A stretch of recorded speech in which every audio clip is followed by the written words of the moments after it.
Good morning, everybody, and welcome to another episode of Monday Morning with Mo. Top of the morning to you. Got my Mo Mania shirt on, so we are ready to go this morning. And by the way, if you want one of these shirts as well, to the first 10 people that text me, we have a new texting service. So if you want alerts on the events we're doing and all that kind of stuff, text this number. First 10 people who text it this morning, I'll go ahead and send you one of these shirts. Send me your shirt size as well.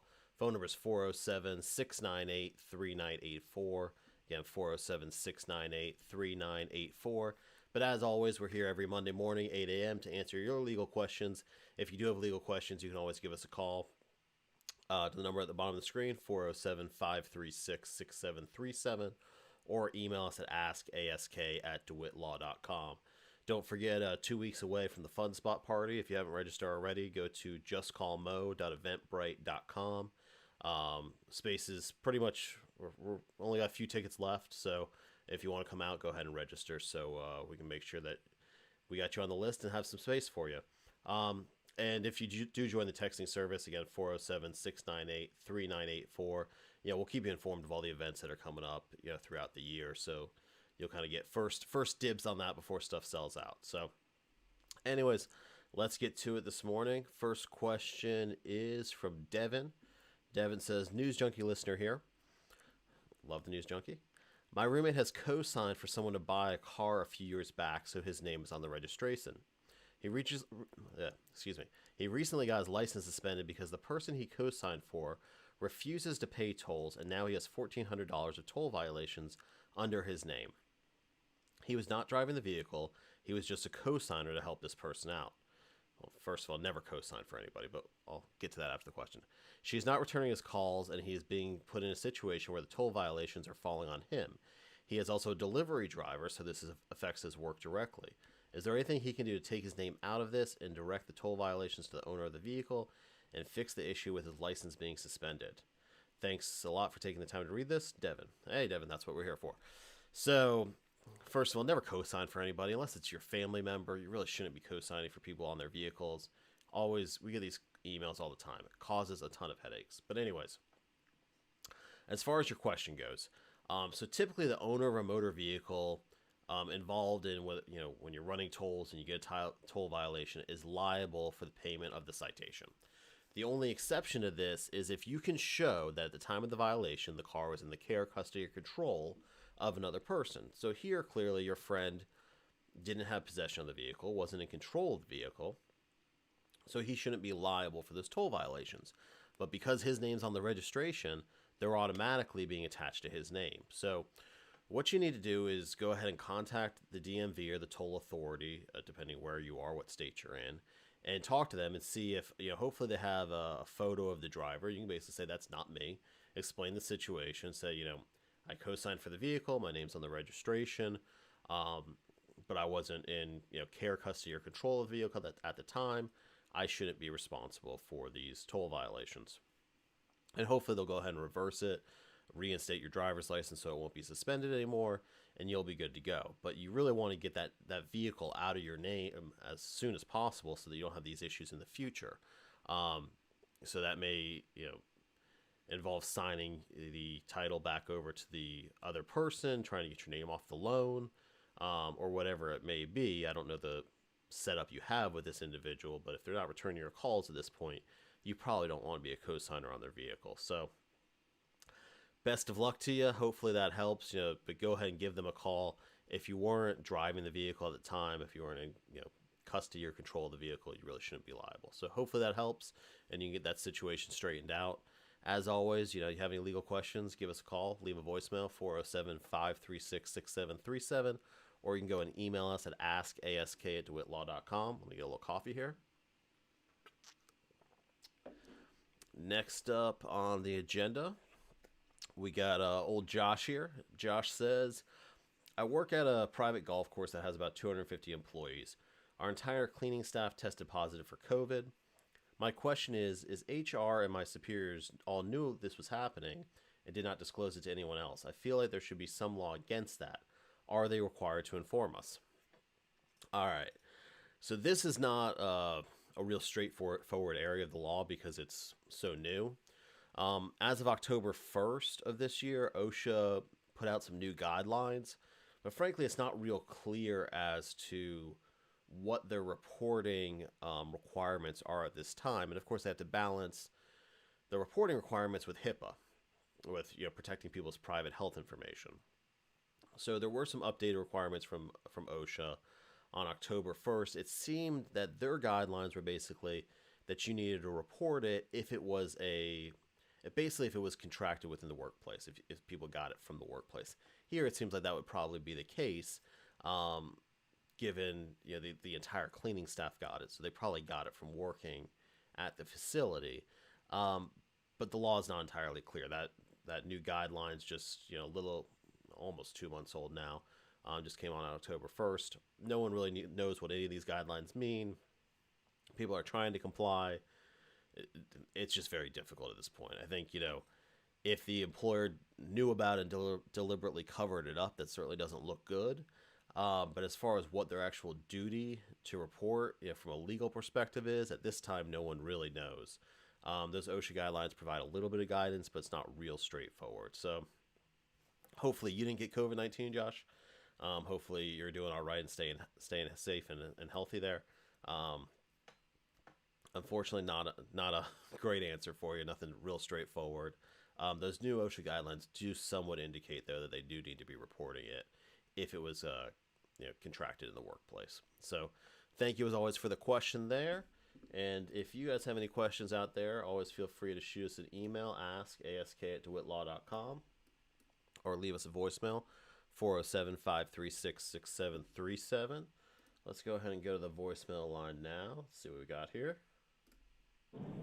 Hey, good morning, guys. I'm just going to try to make it easy for you. I'll go by Mike. Question for you. I was listening to your show last week, or actually today, and you're covering the uninsured motorists as far as vehicle coverage is concerned. Now, my understanding is you really don't need that coverage as long as you have your own medical coverage. Is that not a true statement?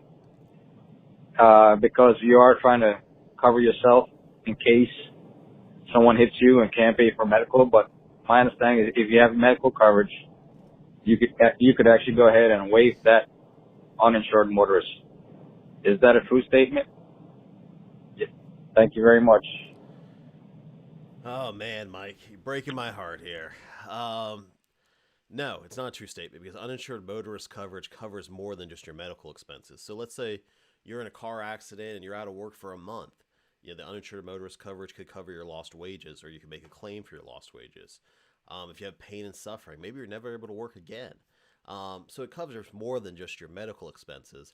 But also remember, even if you have full health insurance coverage, you may still have deductibles and out-of-pocket expenses. Depending on the severity of the injuries, those may go on for a lifetime if you have prescription medications and follow-up appointments and follow-up surgeries.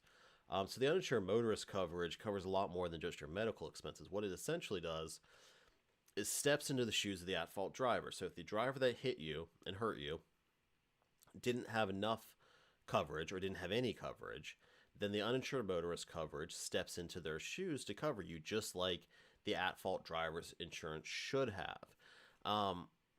So this is actually, I think, the second time we've gotten this question since we've been doing this, Monday Morning with Mo show, this little Facebook show, which has not been that long. So I guess it's somewhat of a misconception out there. I don't know who started it or where it's coming from, but yeah, you still need uninsured motorist coverage. It covers a lot more than just your medical expenses. And remember, even if you have health insurance, you're going to have out-of-pocket expenses, you're going to have deductibles. But if your injuries are severe, you're most likely going to be out of work for a long period of time. You may need expensive rehabilitative care. And you may have lifelong pain and suffering as well. That's also going to cover, or potentially cover. So yeah, it covers a lot more. I recommend, if you do anything today, take out your phone, check your insurance policy, see if you have uninsured motorist coverage. It's pretty inexpensive to add, and I strongly recommend it, because in the state of Florida, you can legally drive on the roads without any bodily injury coverage, which means I can be driving out there. I don't have to have coverage if I hit somebody and hurt them. That is why uninsured motorist coverage is so important. Other states Georgia, for example, they require a minimum of $25,000 in bodily injury coverage. In Florida, it's zero. You have had to $0 in bodily injury coverage, which is why uninsured motorist coverage is so important, because it steps into the shoes of that driver if they have $0 in bodily injury coverage. So if you do anything today, please pull that out, check that, see if you have coverage there. It's very, very important coverage. So, but Mike, or whatever your name may be, I do appreciate the question. Keep them coming. Give us a call, 407-536-6737. Always love to hear the questions coming through. And we got one final email question here. Again, as always, you can email ask@dewittlaw.com, ask@dewittlaw.com. This one is from Cheryl.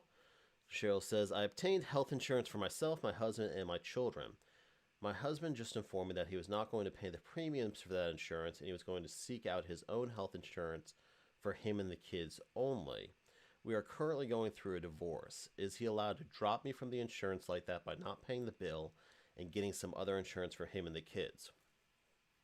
So, in most counties in this area, there's what we call an administrative order. So if you're going through a divorce, or if a divorce has been filed, the administrative order goes into effect. Let me get a little coffee here. Almost out. Gonna have to refill that.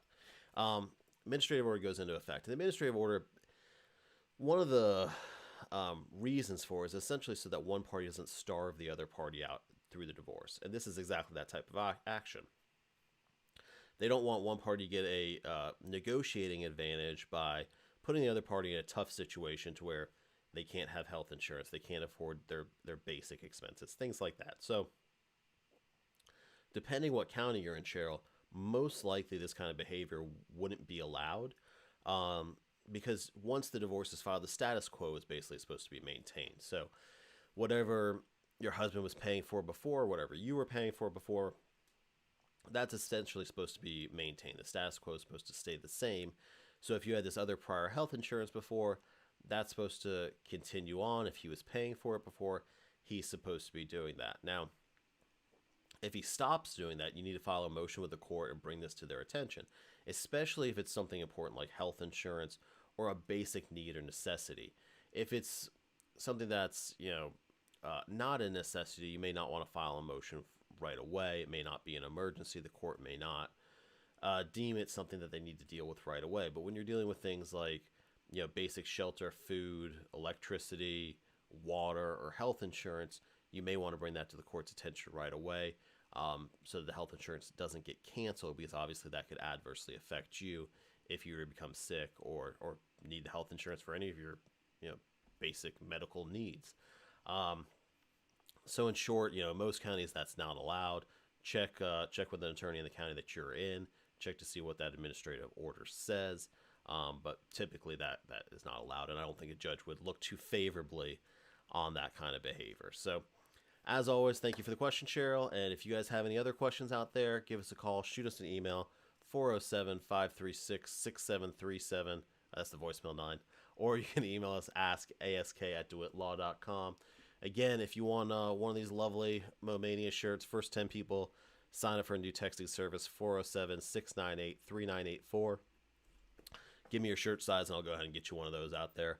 Otherwise, everybody have a great week, and have a great Thanksgiving as well. And I'll see you bright and early next Monday. Take care, guys.